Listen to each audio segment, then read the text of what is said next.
បាទជំរាបសួរពុកម៉ែបងប្អូនទាំងអស់គ្នាថ្ងៃនេះមកបង្ហាញបងប្អូនអំពីវិធីឆាក្តៅ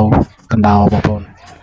បាទវីដេអូនេះផងដែរគឺសូមអធិស្ឋានផងដែរចំពោះបងប្អូនដែលអត់ហូបកណ្ដោបងប្អូនហើយសម្រាប់អ្នកដែលហូបគឺប្រកាសជាចូលចិត្តដែរបងប្អូនបាទជំនាញដំបូងនោះគឺយើងហាន់គ្រឿងក្រៅដូចជាគ្រឿងឆាក្តៅឆាគ្រឿងសាច់មាន់សាច់ទាសាច់ជ្រូកជាដូចគ្នាធម្មតាអញ្ចឹងបងប្អូនបាទគឺមានគល់លក្រីស្លឹកក្រូចរំដេងហើយនឹងរមៀតបន្តិចបន្តួចដូចតែគ្រឿងយើងឆាក្តៅធម្មតាអញ្ចឹងបងប្អូនបាទដូចជាបងប្អូនស្ត្រីមេផ្ទះតែជាចុងភៅប្រចាំគ្រួសារហ្នឹងគឺប្រកាសជាដឹងហើយថាគ្រឿងក្រៅស្លបញ្ចុះគ្រឿងឬក៏ស្លក្តៅហ្នឹងយ៉ាងមានអីខ្លះហ្នឹងប្រកាសជាដឹងហើយហើយជាពិសេសមួយមុខទៀតហ្នឹងគឺខានមិនបានគឺរបស់ដែលកាត់ចំអាបខ្លាំងមែនទែនគឺត្រូវតែមានបងប្អូនគឺម្រះប្រៅបងប្អូនហើយចំណែកខ្ញុំពេលនេះគឺទៅយកម្រះប្រៅធំបងប្អូនពួកអីវាមានក្លិនឈ្ងុយហើយក្តៅខ្លាំងល្អបាទគ្រឿងក្រៅទាំងអស់ហ្នឹងបន្ទាប់ពីយើងហាន់រួចរាល់សាច់បាច់អស់ហើយយើងក៏ចាប់ដើមបុកវាឲ្យម៉ត់បងប្អូនមានល្មៀតខ្ទឹមហើយកុលក្រីស្លឹកក្រូចអីហ្នឹងគឺបុកបញ្ចូលគ្នាឲ្យវាម៉ត់ណាបងប្អូនបាទខ្ញុំធ្វើម្ហូបថ្ងៃនេះគឺពីរអ្នកបងថ្លៃចំណែកខ្ញុំហាន់គ្រឿងក្រៅដើម្បីបុកទៅហើយបងប្អូននោះគេអ្នកគេត្រាំសាច់កដោបងប្អូនគឺសាច់កដោដែលយើងត្រាំហ្នឹងមិនមែនគេត្រាំឲ្យម៉ត់ទេបងប្អូនគឺយើងកាប់វាជាកង់ជាដុំណាបងប្អូនអានេះតាមចំណង់ចំណូលចិត្តទេបងប្អូនខ្លះចូលចិត្តត្រាំម៉ត់ចឹងទៅបាទពេលឃើញនៅឆៅអញ្ចឹងគួរឲ្យញើសដែរដូចជាខ្ញុំនេះខានហូបយូរដែរហើយប៉ុន្តែនៅពេលដែលឆ្អិនគឺឆ្ងាញ់មួយយ៉ាងដែរបងប្អូនសម្រាប់អ្នកដែលចូលចិត្តគឺឆ្ងាញ់ខ្លាំងមែនទែនបងប្អូនដែរសម្រាប់អ្នកមិនចូលចិត្តគឺខ្ញុំអត់យល់ពីអារម្មណ៍ដែរ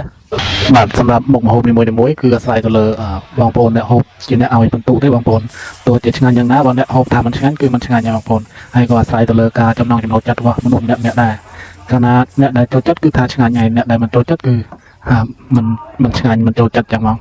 បាទបន្ទាប់ពីយើងកច្រាំសាច់នោះក៏រួចហើយបុកគ្រឿងហ្នឹងក៏បុករួចហើយយើងក៏ចាប់ដើមដាក់ឆាប៉ុន្តែគួរឲ្យស្ដាយហើយនឹងអធិស្ឋានដល់បងប្អូនផងដែរកន្លែងនេះគឺអត់បានចុចថតបងប្អូនគឺបាត់កន្លែងចាប់ដើមឆាដំបូងដាក់គ្រឿងក្រៅអីហ្នឹងគឺអត់បានថតភ្លេចថតសូមអធិស្ឋានផងដែរហើយនៅពេលដែល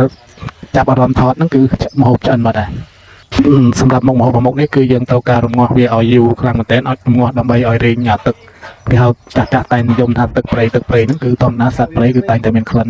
ឆ្អាបខុសប្លែកពីធម្មតាអញ្ចឹងណាអញ្ចឹងហើយយើងរំងាស់វាឲ្យរីងទឹកព្រៃហ្នឹងមកក៏យើងចាប់ដើមដាក់គ្រឿងក្រៅហើយនឹងម្រះប្រៅធំទៀតចុងក្រោយបងប្អូនបាទវីដេអូនេះគឺមានតែប៉ុណ្្នឹងឯងសង្ឃឹមថាបងប្អូននឹងពេញចិត្តហើយមិនប្រកែកប្រកាន់នៅរាល់កំហុសខុសឆ្គងរបស់ខ្ញុំបាទនៅក្នុងវីដេអូមួយនេះទេហើយក៏សូមថ្លែងអរគុណចំពោះរាល់ការគ្រប់គ្រងរបស់បងប្អូនជារៀងរហូតមកហើយក៏សូមអរគុណនិងសូម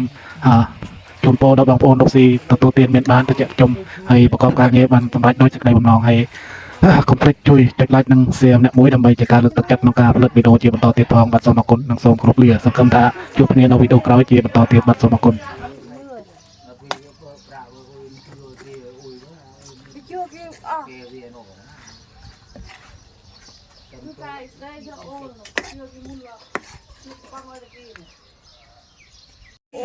เราตะโพได้เจ็ดกัน